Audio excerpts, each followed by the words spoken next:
Morning, everybody. Welcome to another 3D Make It live stream. Today, David is away. He has some personal matters to attend to. So we wish him well. And great to see all of you or hear all of you. And hopefully, we'll have some of you joining us as we're doing. I put a chat link out in for the live stream for our Patreon. So if you are a Patreon supporter, feel free to jump in if you would like, and you can chat with me. Since we're talking about that, let's start off by saying thanks to these wonderful people, Helge at Tree Supports and everyone else. We've corrected your name, Jim, on the slide. So thanks to everyone for supporting us on Patreon. It makes a lot of the projects and stuff we're doing happening, and yeah, we'll go from there. So welcome. We don't have tons of topics today. I do have a few different things to talk about, but not a lot. ADS delay at start. I don't know what. Oh, ads delay at start. Okay, that was weird. Okay, well, hopefully someone can join us. And again, I put the link in our Patreon, and I also put it in our Discord that is available to all our patrons. So please feel free to join us if you want, and we'll go from there. So the only real changes this week that I noticed was they've added a couple boards to Cura. So it's now at revision 5.1.1. Other than that, it looks there's no other functional changes from what I can tell. It's slicing really well. I've been using it now exclusively for the last month or so and haven't had any issues. I've got to slice a few more things today, but yeah, it seems to be working okay. There is a new Prusa slicer, which I'm dying to use, but I said I wouldn't. I would go for a month on Cura, so I will switch back, try and do some comparisons, and see if I'm wooed over to the Cura side again.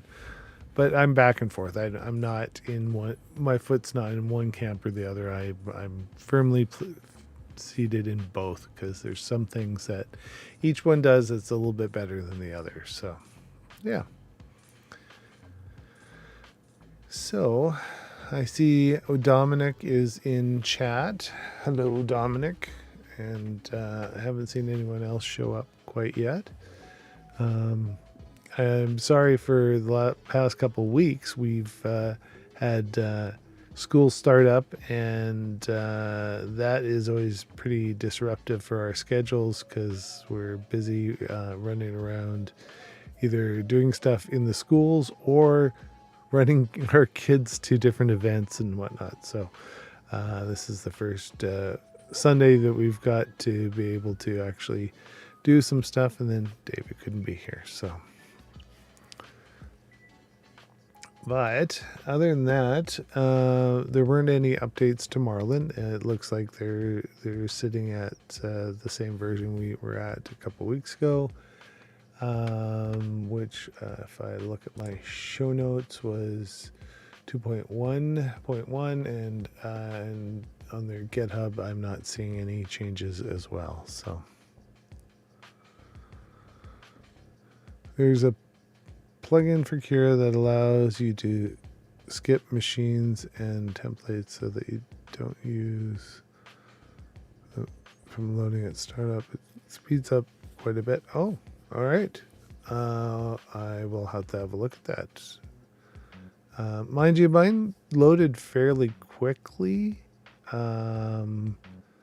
So I do have, I think, 4 machines or 5 machines listed in there. But it didn't start that slowly for me. So, but I will look at that. And then I noticed that they've updated most of the plugins now. A lot of the stuff that was not working before, since we've had a few weeks since or a month, I guess, since the newest release. A lot of the stuff in the marketplace is now working with the newer version of Cura, which is great. So if there's a plugin you like, whether it was the mesh tools or the Octoprint plugin or whatever, they're there now and they are working. So that's good news. I will have to try that one. But yeah, I haven't noticed any startup issues, but my computer is not the fastest, but it's pretty decent, and I got lots of memory in it, so I haven't had much of a problem there. Yeah, so other than that, what's been going on with me? David and I have been kind of bouncing around the ideas for our workshop that we're doing for our patrons. And we're going to be asking them for some feedback. We're thinking of doing maybe a few recorded segments that you guys can do at your own pace, and then we would jump into a live stream portion just for patrons to see where you're at, troubleshoot problems, work on issues, and then do another recorded session, something like that, because we have so many people from different time zones around the world that it would be difficult or maybe inconvenient for them if we set a set time. So we're trying to figure out the best way to accommodate that, and so we thought maybe a combination of live with some recorded might be the best, and then do it like in sections. So like, section 1 we'll have a recorded piece and a live session, and then recorded live kind of thing. So feedback would be good if that's something that you think would be a good format. We're kind of still tossing it around. We haven't settled on it, but definitely before Christmas we want to get this off the ground and have a session for you guys. So, but yeah, definitely. So the session that we're looking at is building Marlin, kind of that sort of thing. And if there's any additional pieces you would like to go in, whether it's tweaking firmware for your screen, or if it's integration into Octoprint or something like that, we can also do, like, kind of work that in. So whether it's multiple workshops or one workshop, we can determine that by what you guys are looking for. So yeah, so that's our thoughts on that. And David has some good ideas on that as well, so we'll try to work through that and go from there. So printer updates, they're all working pretty good. I haven't worked on and done enough with my Hulk printer yet, my little Boron Zero. That's one I need to work on a bit more. Hello, Victor. How are you doing? So I'm gonna work on that a bit, and then I haven't really done much with my IDEX build. It's Raymond is way further along on his. I think almost done. Ours is like not even started barely. So, and yeah, so that's about printer updates. Victor, what have you been printing?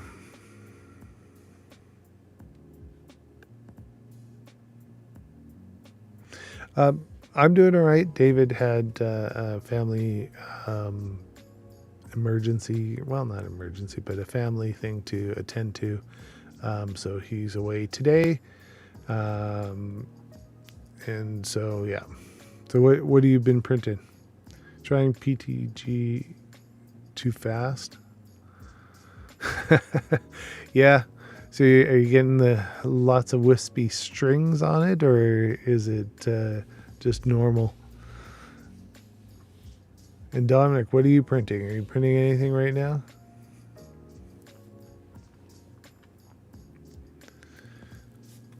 I haven't. I've only been printing PLA lately. I want to do more ABS, and I got to get it going as soon as I can.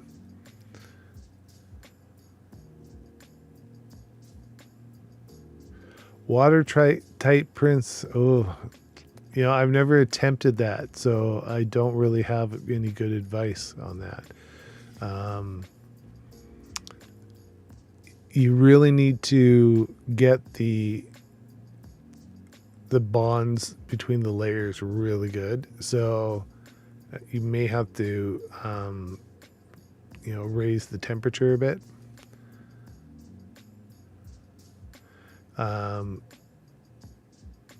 Yeah, it's that because you really need those layers bonded if you want watertight. What are you printing that you need watertight? Are you trying to do a vase? Are you trying to do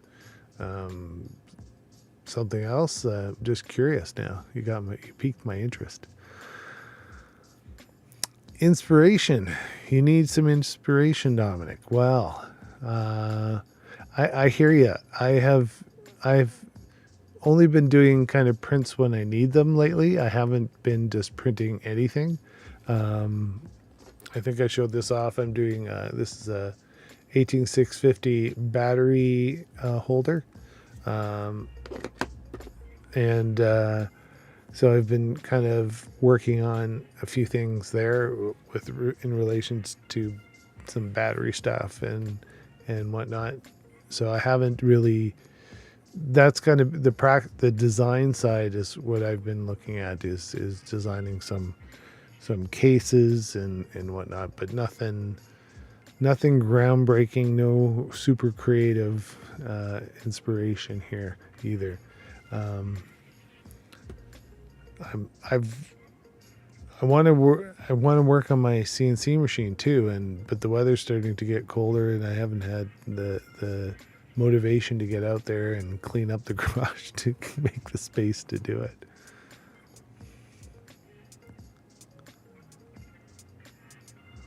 Startup optimizer. Okay, I will give it a try.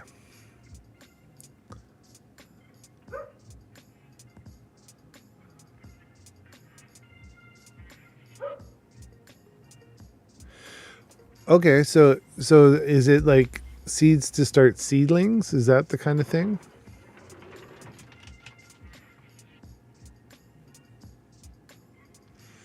Because you could try, and I don't know how well it'll work, but for example, with ABS, you know how there's warping and whatnot. You have to keep the ambient temperature up on your ABS. You may want to try the same kind of tricks you do with ABS. Like you can put a box around it or whatever to just get the temperature in the printing area a little higher, so the ambient is better. That hopefully will allow the layers to bond a little bit better. So tweak your temperature up slightly. You may not want to print quite as fast. Hey, Stig. Stig is actually, he prints a lot of PETG. So Stig might have a good answer for this. So Stig, Victor wants to print some little seedling planter starter pots kind of thing, but he would like to get them as watertight as possible, and he's printing with PETG. And so do you have any tips for trying to get it a little more watertight with your PETG prints? Like, should he increase the layer width? Should he, I was suggesting maybe try to have more, just a temporary chamber over it when he's tying a print to try to get the ambient air temperature up a bit. What do you think? Is there a good way to get the PETG to be a little more watertight?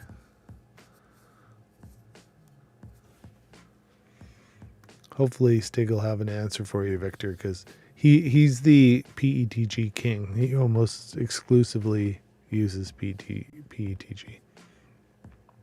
I use it quite, a bit, but not as much as Stig. I do lots of prototyping, and so I just throw PLA at it. And unless I need something that's gonna be out in a lot of heat, I don't use PETG. But like I said, I want to do more ABS because I'd like to do some prints that I could have in the car in the summer and whatnot, and I don't need them drooping. So don't have PLA in your car. It droops. It's not good.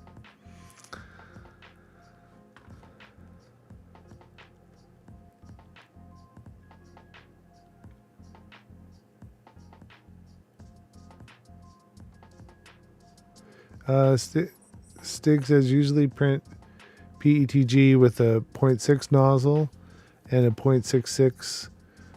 Never tested it with waterproofing. Okay, well, so that's the other thing. Like if you're doing a 0.4 nozzle, your layer width is quite a bit smaller. And if you go up to a 0.6 or bigger, you will use more material, but your layer lines will be quite a bit wider. So that could be another option for you, Victor, is the slightly wider nozzle. You will have to change, obviously, your profiles in either Cura or Prusa, whichever slicer you're using. Don't forget to do that, because you can get some really strange artifacts and printing, because your slicer will be trying to push 0.4 out of a 0.6, and so you'll get quirky results.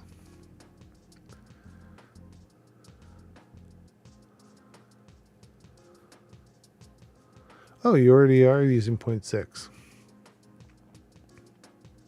Yeah. How many perimeters are you using? That's a good point, Stig. The number of perimeters can make a difference. And now, if you want to pump these out, obviously, some people will make the wall perimeters less. But if you can, at a 0.6, 3 walls, maybe.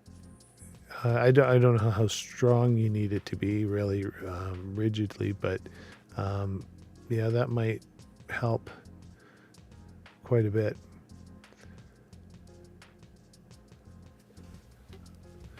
I've never actually tried to make something watertight. I've printed a lot of the vase mode stuff and whatnot, but I wouldn't try to put water in them.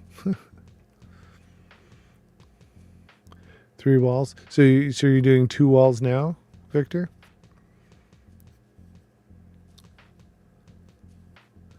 Because if you're doing 2 walls, try another wall. Ambient temperature. Like I said, just throw a cardboard box, if you got one, over it while you're printing, just to raise the ambient temperature up, and see if that helps out a bit. but you're gonna have to experiment because I'm not sure. Try it first, just with the more walls, and see if that helps. Oh, you're doing one wall. Then if you're only doing one wall, try 2 walls, because that won't be as slow as 3, and then try a 3rd wall if you're not happy with how watertight it is. But and make sure your base, so when you're doing the bottom, make sure that it is thick enough, right? So if you want it to be consistent, make sure that because you're making basically a little box with an open top, I'm assuming, so, or a cylinder or whatever, but whatever your wall thickness is on the side, make sure that you're using the same thickness on the bottom, so that everything's consistent. That will also help, somewhat, because if the wall thickness that's going from the side wall to the bottom wall, essentially the bottom, make sure that's about the same.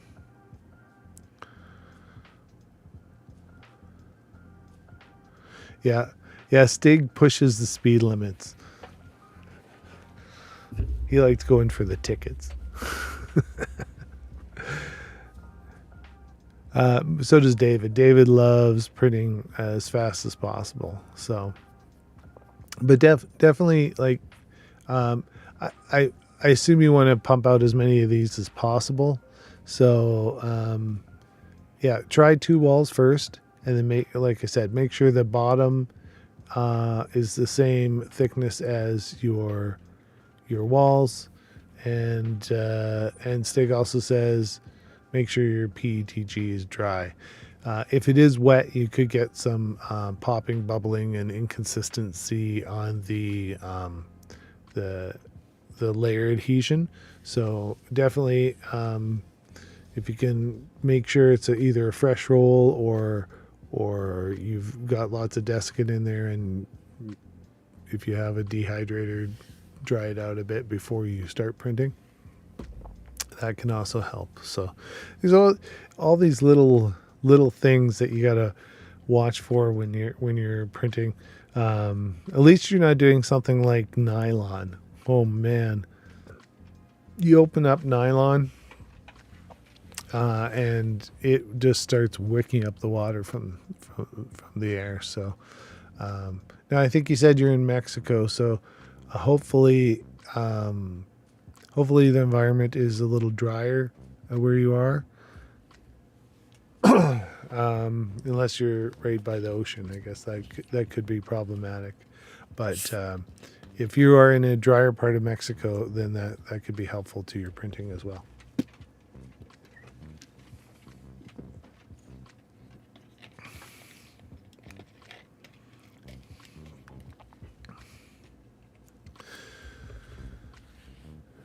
He said he was using...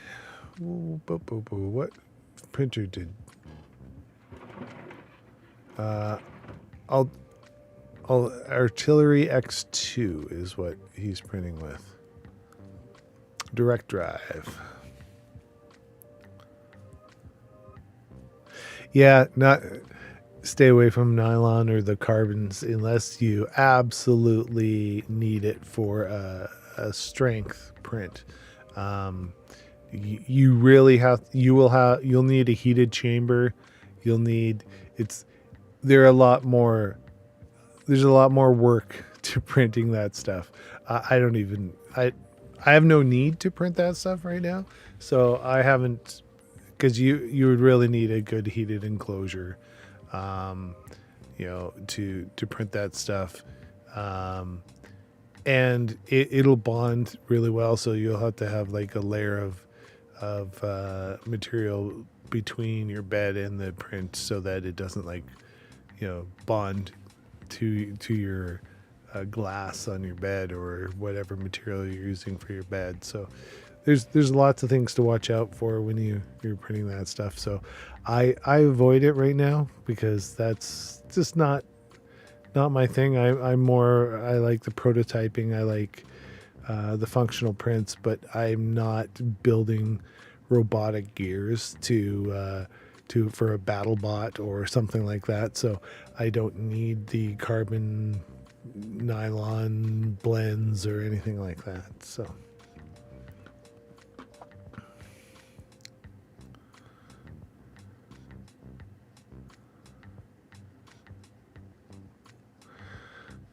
yeah, and that's one of the big things with direct drive is you can reduce your if you've got it dialed in right, you can reduce your retraction quite a bit. So you could try tweaking that. The speed of your retraction can make a difference. Most of my direct drive, I think I'm down to point. Let me look at my profile. I want to say I'm down to retraction of 2 or less. Let's change printers to. Yeah, nice. There we go.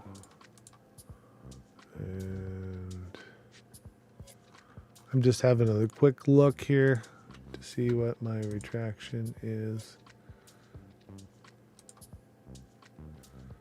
Where is my retraction? Printer setting, extruder. Yeah. So on my CR10 V2, which I put on the Bondtech direct drive, that one's at 2 millimeters, but I think I've even gone lower on that one. And then my Chimera, which is on my Chiron, that one. Let's just take a look at that one because I don't recall. That one, I've got a retraction of 1. So yeah, if you can reduce your retraction, definitely that'll help out with any stringing and whatnot.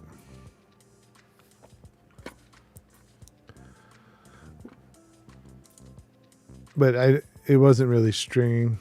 I use 1 to 2 for direct drive, 5 to 6 on both. Yeah, that's kind of where I'm at. Also, it kind of just depends on the material. Sometimes you got to increase it. Sometimes you got to decrease it. I've been all the way down to 0.8 on my retraction before on my Chimera. I think I was printing Petg when I had to go to 0.8. And it really reduced the kind of wispy strings you get with Petg. Yeah, so it just kind of depends. Yeah, well, direct drive is great. I enjoy it. I still have my Ender. It's pretty stock. The only thing I've really changed on it is I have a BL Touch. On my Ender, I've upgraded the main board because it had the 4988s originally, so I have the SKR 1.4, I think, is in this one. And I've got the extruder. I replaced the plastic extruder with the metal extruder. So other than that, it's pretty stock. Even the hot end is stock on that one, and that one prints really well for me. And I want to say I'm at 4 for my retraction on that one. My retraction is normally not 60. I keep it lower. I think I'm at 45 millimeters a second on my retraction, but if 60 is working for you, I think it's a personal preference, and you find what works, and then you stick with it.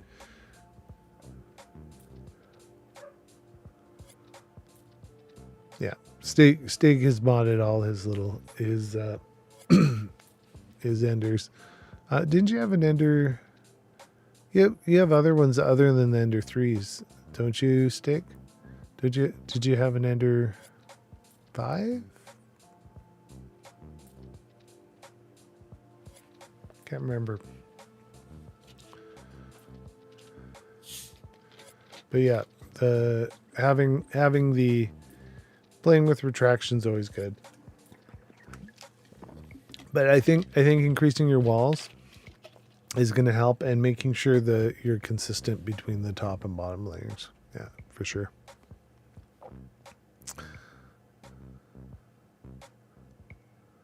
Oh yeah, CR10S Pro. Well, that's right. Now, which one is your vinyl cutter or your that you have?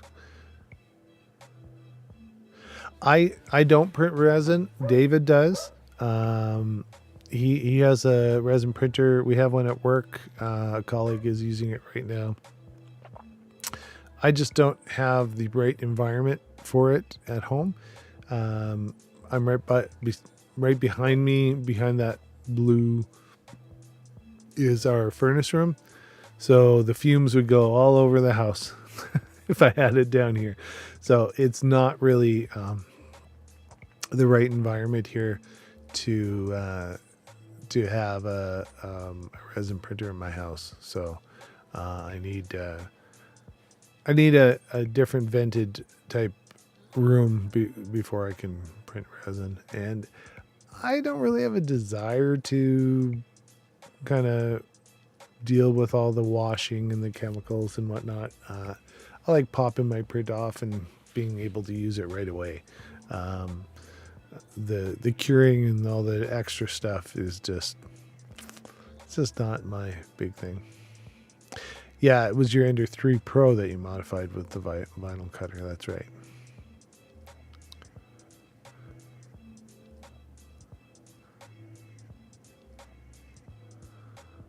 Oh, you put it back to printing PLA. All right. Well, that's all right. Nothing wrong with that.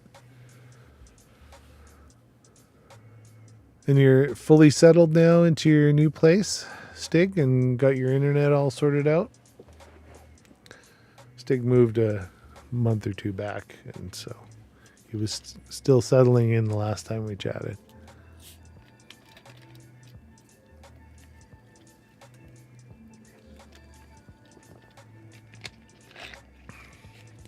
Good. I'm glad you're all settled. Yeah, I've been busy driving all over the place, taking kids places and whatnot. So I haven't. That's why I wasn't here last week. I had to get the kids sorted out.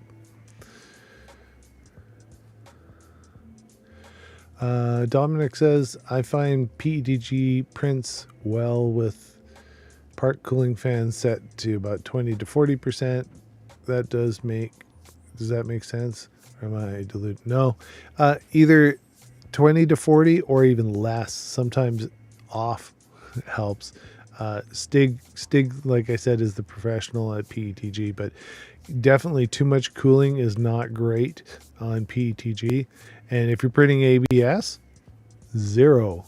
You don't want any, because any extra cooling on the build plate or on your model will you'll get really bad layer adhesion on ABS, and you'll get warping. So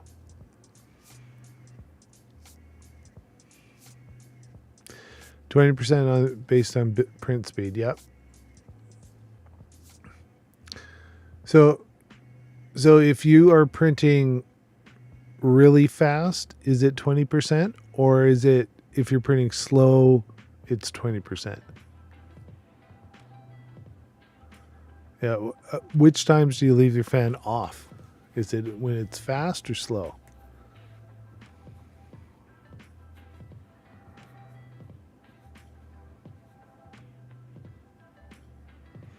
I think it depends on what you're printing and what kind of model.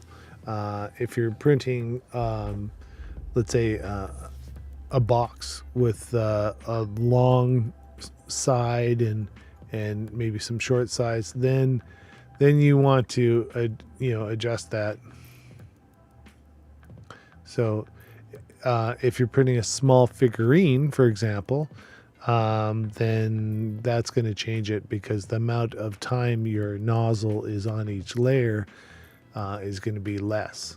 Whereas if it's a bigger print and it's got a larger dimension, once you've moved, let's say, 200 millimeters away from where you started printing, it's had enough time to cool and whatnot, so that can adjust how much cooling you need. Whereas if you're printing quite a small model, you might need a little more printing or cooling, because when you start the next layer, you want it to bond to the previous layer. So you're going to have to play with that.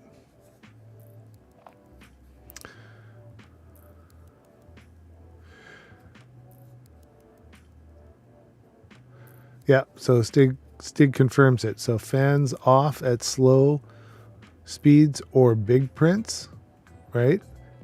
Because you want to keep the temperature up so that it bonds. But benchy smokestack, I would have to ramp up to 40% or more. So yeah, so if you know your print, that's another good point. You can adjust, depending on your slicer, your fan speed at what layer.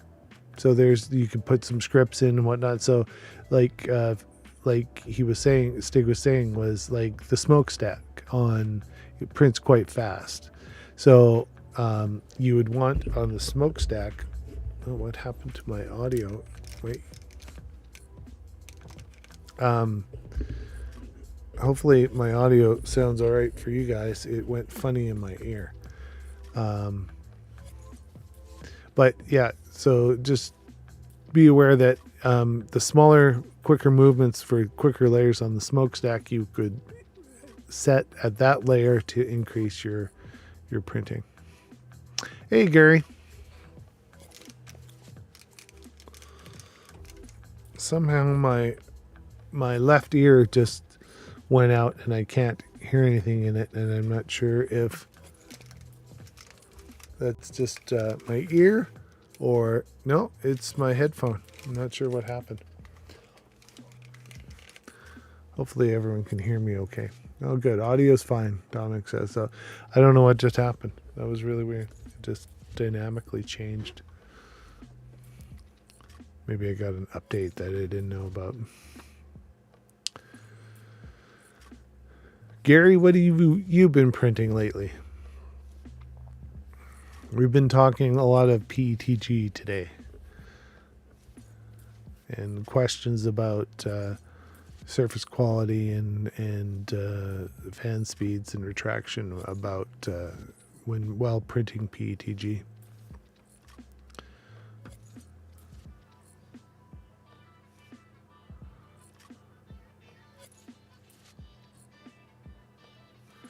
One tip is to, if you print small prints, print 2 so they are able to cool. Oh, yeah, that's a.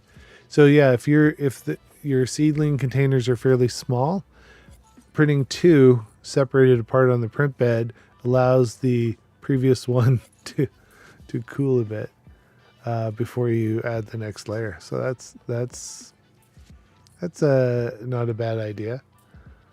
Rather than just printing one and just continually moving up and never having time for it to cool correctly. Good tip. Like it.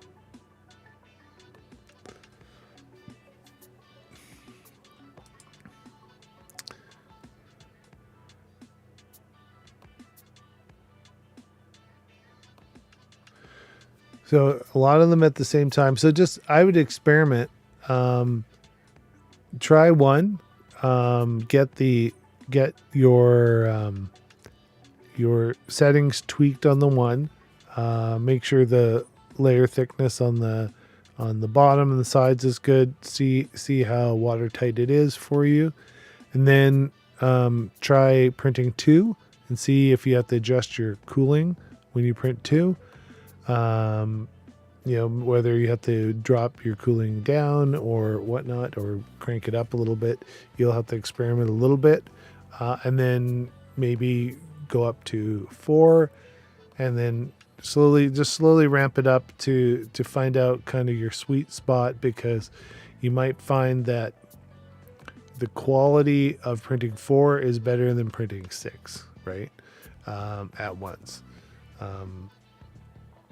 So just keep that in mind while you're doing that, because if you're trying to mass produce these things, you want to make sure that your quality stays the same and consistent throughout all your prints. So good tip, Stig. Good tip.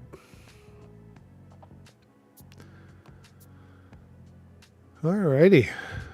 Well, anything else in the news that you guys noticed? I haven't kind of noticed everything. There's a few boards from Big Tree Tech, but nothing really that grabs me for new stuff that's going on.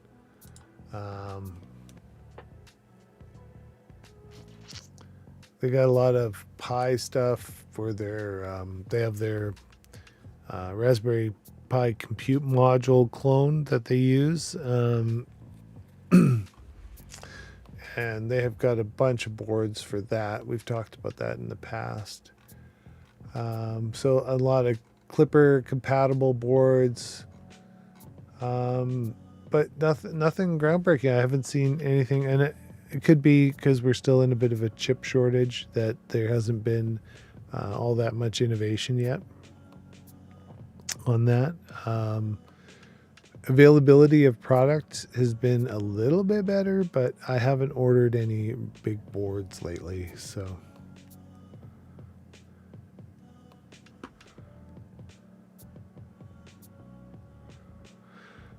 Yeah, that's another good tip. So Stig saying he spends a lot of time tuning for a specific brand of filament. So if you, Victor, if you know you're going to print a lot of these, be consistent with the filament you order. So that way your printing will be a lot more consistent. If you're just buying whatever whatever you can get, and this brand A is out of stock, so you order brand B, you could have a lot of tweaking to do, because the formulations get slightly different between each material by different vendors. So having a consistent vendor you use if you want a consistent result is a good idea. So yeah, that's a good tip, Stig. Yeah, when I'm printing a big project, we try to keep all the filament the same, so that any bugs we came up with and had to work out, we could work out, and then we knew that we were going to have the same prints. And then it's just the length of time that the material on the spool is exposed to air will then pick up water or dry it out, depending on your environment, and it can become brittle. So just keep that in mind as well. Yeah, the SKR boards have been really solid for me as well. I've used a lot of eSun. It's good filament. Not sponsored, but if they want to sponsor, we'd be happy to take on a sponsor. So yeah, no, they've been really good. I've used a lot of the Spool brand, house brand. They're local, so that filament has been very, very good for me. But eSun's good. And then for PLA, when I'm prototyping, whatever's cheapest on Amazon. I have a lot of people reject pink a lot, and so I get like open boxed whatever really cheap, and so that's my prototype pink. I had a lot of a lot of stuff. For some reason, someone was buying a lot of pink and then rejected it. So I got some spools for like $10. So I call it my prototype pink. So it's whatever the cheap brand is when I'm prototyping. I don't really, I just want to crank out a number of parts to make sure my dimensions are accurate and make sure things fit, and I can iterate quite a bit. So I'll just buy the cheapest when I'm prototyping. So.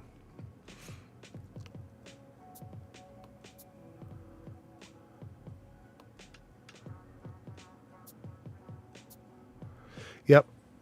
Yeah, agreed. The different brands will make a bit more of a difference between your filament brands, and that goes for ABS too. We've my Hulk back there. David had a setup where he could print ABS. He had a nice little enclosure, and we used eSun ABS Plus, I believe it's called, and it printed really, really nicely. The layer adhesions were great, looked great, and it worked really well. There was zero cooling involved. It was just an ambient temperature in the box, and yeah, it worked really, really well. Yeah, it was nice. Well, it's getting towards the end, so I just want to bring this back and say again, thanks to all our patrons that support us, Helge at the tree support level, and everyone else at the other levels. One of the benefits to being a patron is you get access to our Discord, and you also get access, like one of the perks we're going to be doing is the workshops, which we talked about earlier in the show.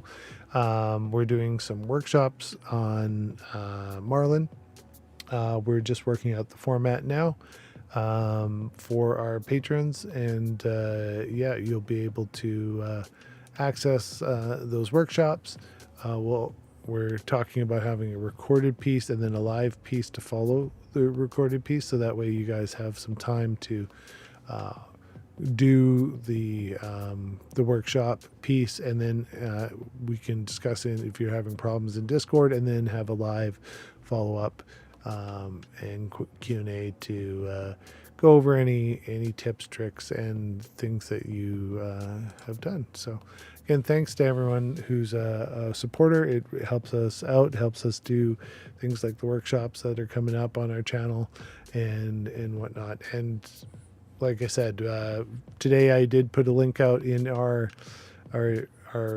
Discord, and put a link out in our Patreon feed. So if any of our patrons wanted to join me live on stream, they're welcome to. So.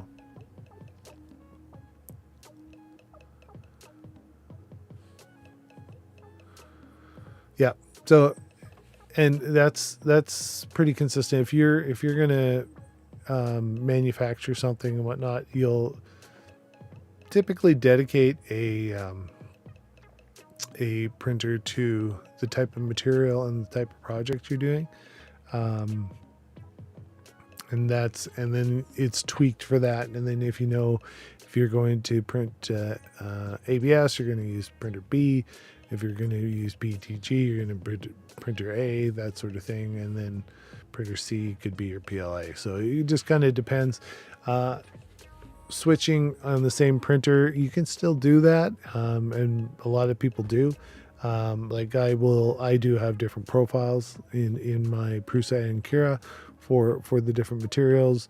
But once you've really dialed in a printer with your settings, it's nice not to just know that you're going to get decent prints off once you've dialed it in. So yeah. Well, Stig, what we're going to do is the recorded piece we're going to put out on the Patreon, so that whichever time zone you're in, you can do it at your own pace. And then we will try to figure out a time to do the live piece that will hopefully accommodate as many people as possible. So whether we do it late at night at our side, so that it's, morning on your side or late at night on your side. So, we do it early in the morning on our side. Whatever works so that we can get the most people to get the most benefit from our workshop. So we're still working out the logistics. So, yeah. Well, I think I'm going to wrap it up a little early. I've got a few things I got to do. My son and I are tweaking the old car. We're charging up the battery, getting it running, because he will be getting his license soon. Yes, a teenager on the road. Scary stuff. But, yep. So he's doing pretty good on his driving so far. I'm pretty impressed. He's got to work on his confidence a little bit on some of the turns, but he's doing pretty good.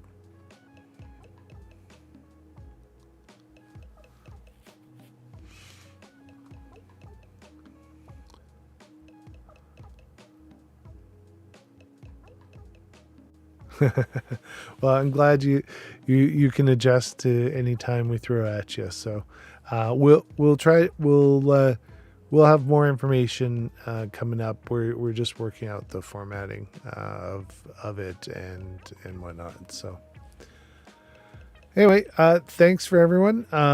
Sorry no one could join me. I put a call out to have Ray a co-host, but he wasn't available or didn't see my post on Discord, and I threw the link out there, and it would have been nice to have some co-host, but I think I did okay. It's always tough when you're the only one here, but I do appreciate everyone in the chat joining in. It makes the show go a lot easier when we can have a conversation like this. And Victor, I hope you pop back and let us know how your watertight prints are going. Interested in seeing how that works out for you, and hopefully we gave you some solid tips to get you going.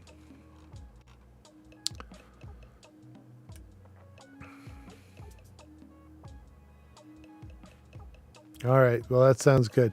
All right. Well, I am out of here. Thank you so much for joining me. Hope to see you next time. We'll make sure we do another live stream, and we'll give a lot of notice to our patrons ahead of time if we're doing the official Patreon live stream, so that they can all decide if they want to join us. And again, thanks to everyone for joining me, and we'll see you next time. Bye.